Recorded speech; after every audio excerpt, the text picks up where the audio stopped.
আজকে দুপুরের খাবারে ছিল সাধারণ সিম্পল সাদামাটা একটা খাবার, তাও আবার আমার ছেলের আবদারে। আমার ছেলের নাকি খেতে ইচ্ছা করছে, এজন্য বানিয়ে ফেললাম আর এগুলোই রান্না করলাম। একদম সাধারণ সিম্পল একটা খাবার।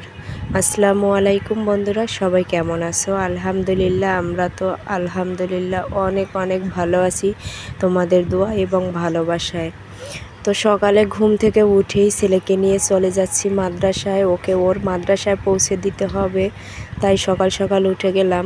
তো ছেলেকে রেডি করে নিয়ে গেলাম মাদ্রাসায়, ওকে দিয়ে আসলাম।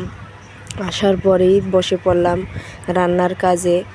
ফাঁকে আবার নাস্তা করেও নিয়েছি। তো রান্না করতে হবে আলু আর ডাল। আলু ভর্তা আর ডাল খাবে আমার ছেলে বলছে, তাই ওর আবদারে আজকে আলু ভর্তা করব আর ডাল রান্না করব। কিছু আলু ফাইল ফাইল করে কেটে নিয়েছি, আর এখানে আছে কিছু মুগ ডাল আর প্লেন ডাল। এগুলো অনেক আগেই ভিজিয়ে রেখেছিলাম আমি, তাই ধুয়ে নিয়েছি। দুটোটাই একসাথে সিদ্ধ করে নিব। টাটা। কোথায় যাও? বাজারে। আচ্ছা, আমার জন্য কি নিয়ে আসবা? তোমার বাবা যা নিয়ে আসে ওইটা নিয়ে আসবা? আচ্ছা ঠিক আছে, আল্লাহ হাফেজ। আল্লাহ হাফেজ।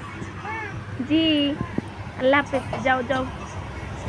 এদিকে আমার ডাল আর আলু কিন্তু সিদ্ধ হয়ে গেছে। এখন ডাল থেকে আলুগুলো আলাদা করে নিয়েছি। দেখো, এখন ডালটা ঠান্ডা হোক, কিছুক্ষণের জন্য রেখে দিব, ব্লেন্ড করব তো এই জন্য। তো ফাঁকে আমি পেঁয়াজ কেটে নিব, রসুন, কাঁচামরিচ, যা যা লাগে এগুলো কেটে নিতেছি। তো দেখো, আমার পেঁয়াজ, কাঁচামরিচ, রসুন এগুলো কাটা হয়ে গেছে। এখন দেখতেছি ডালটা কি ঠান্ডা হয়েছে কি না।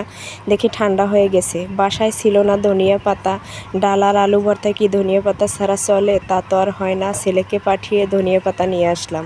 এদিকে আমার ডালটাও ব্লেন্ডার করে নিতেছি। দেখো, ব্লেন্ডার করে নিয়েছি। এদিকে কিছু মরিচ প্যানের মধ্যে গরম তেলে ভেজে নিব আলু ভর্তার জন্য। তো মরিচটা আমি টেলে নিয়েছি। আর এখানে কিছু পেঁয়াজ ব্রেস্তা করে নিব, কারণ কাঁচা পেঁয়াজ দিয়ে ভর্তা করলে পেঁয়াজের গন্ধটা মুখে লেগে থাকে খাবার পরে। এজন্য আমি পেঁয়াজটা ব্রেস্তা করে নিয়েছি, উঠিয়ে নিয়েছি। পরে আবার কিছু পেঁয়াজ, মরিচ, রসুন এগুলো ডালের জন্য বেরেস্তা করে ওখানে আমি ডালটা ঢেলে দিয়েছি, যে ডালটা আমি ব্লেন্ডার করে নিয়েছিলাম ওটা। তো লবণ আর কিছু সামান্য পরিমাণে হলুদ দিয়ে আমি ডালটা ভালোভাবে মিক্স করে নিব, সব কিছু মিশিয়ে নিব। মিশিয়ে নিলে দেখো এটার অনেক সুন্দর একটা কালার আসে। আর সামান্য পরিমাণে হলুদ দিলেই হয়, তেমন বেশি হলুদ দিতে হয় না। আর ডালটা আমি তেমন পাতলাও করব না, আবার তেমন ঘনও করব না, মিডিয়াম থাকবে। তো এই যে দেখো, আমার ডালটা কিন্তু বেশি পাতলও হয় নাই, আবার ঘনও হয় নাই। বেশিক্ষণ জালও দিতে হয় না এই ডাল রান্নাটায়, কারণ আগেই সিদ্ধ করে নিয়েছি আমি। তো আমার ডাল রান্নাটা তো হয়ে গেছে। এখানে মরিচগুলোর বোটা ফেলে ভালোভাবে লবণ দিয়ে ডলে নিব আমি। আর ব্রেস্তা আর এই যে ধনিয়া পাতাগুলো একসাথে করে ভালোভাবে ম্যাশ করে নিব। আর আলুটাও ম্যাশ করে নিয়েছি দেখো। তো আলু ভর্তার জন্য এখন সরিষার তেল দিয়ে দিব। আর সরিষার তেল ছাড়া কিন্তু আলু ভর্তা একদমই ভালো লাগে না। তবে আরও ভালো লাগে যদি ফটকা মরিচের আচার দেওয়া হয়, তাহলে কিন্তু ওটা দিলে তো আমার ছেলে মেয়ে খেতে পারবে না, এই জন্য দেই নাই। তো এই যে ভাত খেতে বসে পড়লাম গোসল করে এসে।